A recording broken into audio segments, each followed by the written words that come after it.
Assalamualaikum warahmatullahi wabarakatuh. Perkenalkan, nama saya Anissa Sabrina Putri.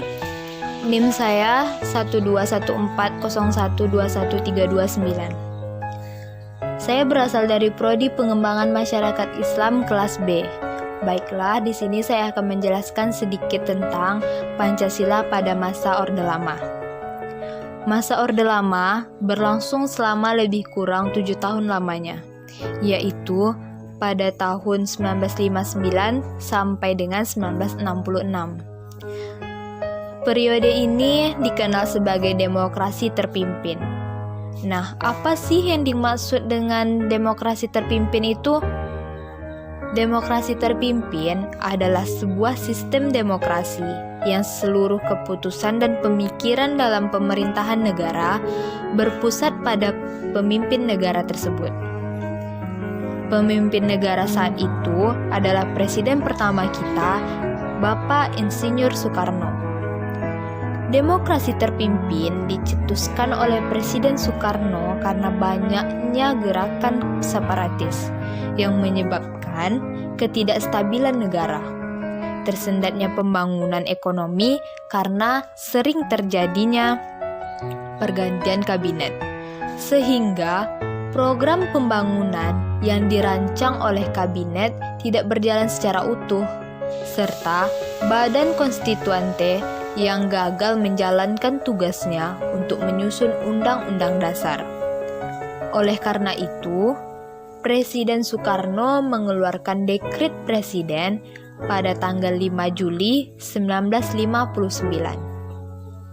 Walaupun konstitusi negara telah kembali pada Undang-Undang Dasar NRI tahun 1945, namun pelaksanaannya masih terdapat penyimpangan-penyimpangan terhadap Undang-Undang Dasar NRI tahun 1945. Nah, apa-apa saja penyimpangan-penyimpangan yang terjadi pada masa ini?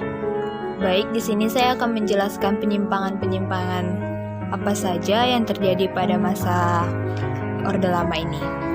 Yang pertama, Presiden Soekarno ditetapkan sebagai presiden yang akan menjabat seumur hidup berdasarkan TAP MPRS nomor 20 tahun 1963 yang menyebabkan kekuasaan presiden semakin besar dan tidak terbatas.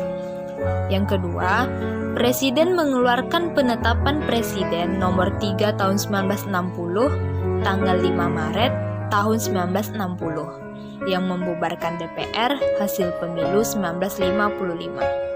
Yang ketiga, Presiden membantu MPRS yang anggota-anggotanya terdiri atas anggota DPR GR, utusan daerah, dan utusan golongan yang semuanya diangkat serta diberhentikan langsung oleh Presiden. Nah, pada periode ini terjadi pemberontakan tanggal 30 September 1965 yang biasa kita sebut dengan G30 SPKI yang dipimpin oleh DN Aidit yang lahir di Belanda pada tanggal 30 Juli 1923. Bertujuan apa sih pemberontakan ini?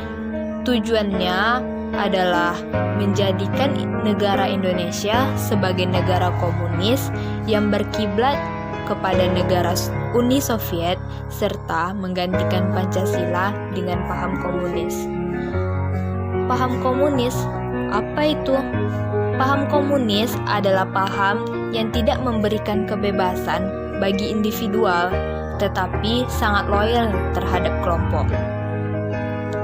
Pemberontakan ini dapat digagalkan, semua pelakunya berhasil ditangkap dan dijatuhi hukuman yang sesuai dengan perbuatannya. Baik, hanya segitu yang dapat saya sampaikan. Lebih dan kurang saya mohon maaf. Wabillahi taufiq wal hidayah. Wassalamualaikum warahmatullahi wabarakatuh.